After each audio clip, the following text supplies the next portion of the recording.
आज से हरियाणा विधानसभा के बजट सत्र के दूसरे चरण की शुरुआत हो रही है। पहले दिन की कार्रवाई शोक प्रस्ताव के साथ शुरू होगी। शोक प्रस्ताव में हरियाणा के पूर्व विधायक भूपेंद्र चौधरी, जाने माने निर्देशक और निर्माता सतीश कौशिक, शहीदों और अन्य लोगों को सदन में शोक प्रस्ताव के रखा जाएगा। उसके बाद सदन में विधायकों द्वारा प्रश्न रखे जाएंगे, जिसका मुख्यमंत्री मनोहर लाल और कैबिनेट मंत्री जवाब देंगे। पहले दिन सदन में ऐलानाबाद से विधायक अभय चौटाला और फरीदाबाद एनआईटी से विधायक नीरज शर्मा की ओर से शराब घोटाले को लेकर ध्यानाकर्षण प्रस्ताव भी रखा जाएगा। इसके बाद बजट पर चर्चा होगी और अन्य विधायी कार्य होंगे। इसमें सदन में कई बिल भी पेश किए जाएंगे।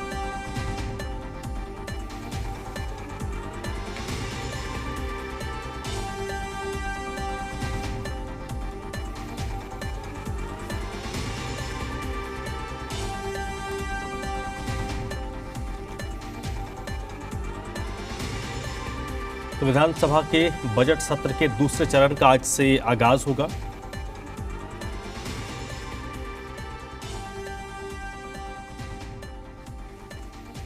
और ये देखिए, अलग अलग विधायकों की तरफ से जो सवाल पूछे जा रहे हैं वो आपको इस पर बता रहे हैं। मेवा सिंह का सवाल है कि कुरुक्षेत्र जीटी रोड से झांसी तक सरस्वती नदी पर पुलों की संख्या कितनी है और इसमें लोक निर्माण विभाग द्वारा निर्मित किए पुलों की संख्या कितनी है। पुलों में अवैध पुलों की संख्या कितनी है। अवैध पुलों को हटाने के लिए सरकार द्वारा क्या कदम उठाए गए हैं, क्योंकि कुरुक्षेत्र शहर में दर्जनों कॉलोनियों में अवैध पुलों के कारण कई फुट तक पानी भर जाता है और शहर के आसपास के दर्जनों गांव की हजारों एकड़ फसल जल भराव के कारण खराब हो जाती है। इसके अलावा फिरोजपुर झीरका से विधायक है मामन खान। उनका सवाल है, क्या राज्य में पिछड़े वर्गों की सूची में मुस्लिम अल्पसंख्यक कुरैशी जाति को शामिल करने का कोई प्रस्ताव सरकार में विचाराधीन है? यदि हाँ तो उसका ब्यौरा क्या है, यदि नहीं तो उसका कारण क्या है। वहीं ऐलानाबाद से विधायक अभय चौटाला का सवाल है, क्या वर्तमान में राज्य के किसानों पर कोई कृषि ऋण बकाया है? यदि हाँ तो बकाया कृषि ऋण की कुल राशि कितनी है और उन किसानों की संख्या कितनी है जिनके विरुद्ध राशि लंबित है और उसका जिलेवार ब्यौरा क्या है। थानेसर से विधायक सुभाष सुधा का सवाल रहेगा कि थानेसर के गांव फतेहपुर में 100 एकड़ की जमीन पर आयुष विश्वविद्यालय का निर्माण कार्य होना था, जिसके लिए 2018 में 4 दीवारी का निर्माण हुआ था और बजट सत्र 2019-20 के दौरान सरकार द्वारा आयुष विश्वविद्यालय कुरुक्षेत्र के लिए 100 करोड़ का बजट आवंटित किया गया। यदि हाँ तो आयुष विश्वविद्यालय कुरुक्षेत्र का निर्माण कार्य अब तक शुरू न करने का कारण क्या है। अब विभाग द्वारा 100 करोड़ रुपए का बजट सरकार को वापस करने के क्या कारण है और उसका ब्यौरा क्या है।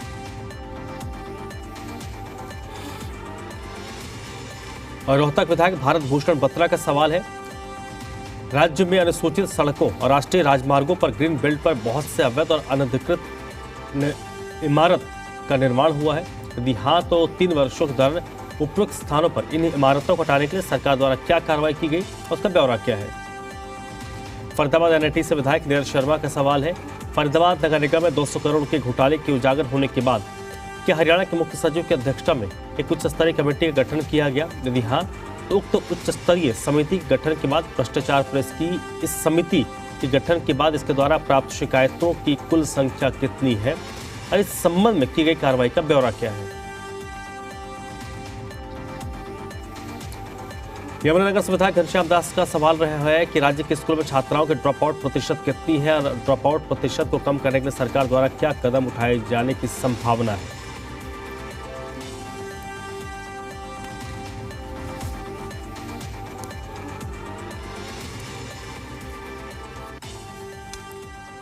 और इस वक्त मेरे साथ विजय राणा जुड़ चुके हैं चंडीगढ़ से इसी पर ज्यादा जानकारी के लिए। विजय, बजट सत्र के दूसरे चरण की आज से शुरुआत हो रही है। पहला दिन शोक प्रस्ताव होगा, जो नामचीन शख्सियत है उनको श्रद्धांजलि विधानसभा की तरफ से दी जाएगी। इसके अलावा क्या कुछ विधायी कार्य आज होंगे?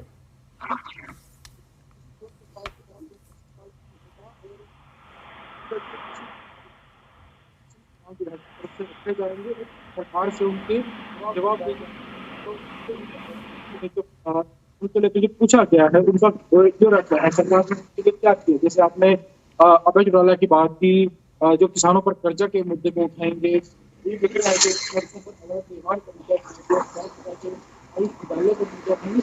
होते हैं, पशु का जो है वो चलेगा। इसके अलावा एक अहम किस्म प्रस्ताव भी आगे लगाया जाएगा जो आज का मुख्य प्रस्ताव हो सकता है, और अगर प्रस्ताव पर चर्चा होती है तो हंगामे के आसार से हैं।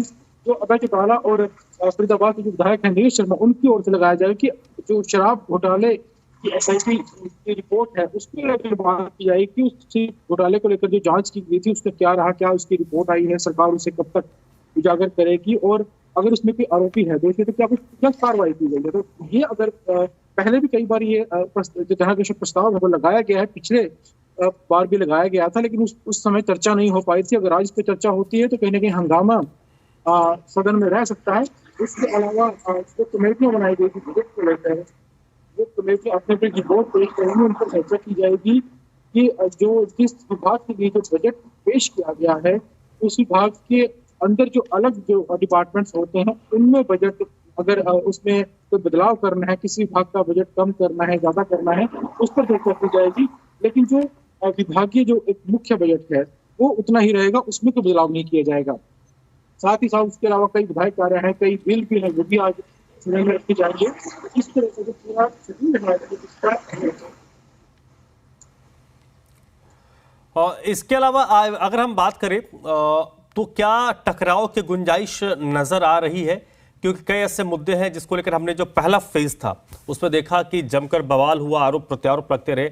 दूसरा चरण क्या उसी तरीके का होने की संभावना है? पहले चरण में खास तौर पर संदेश सिंह का मामला कांग्रेस से विरोधित किया गया था, मामले पर कर दिया था।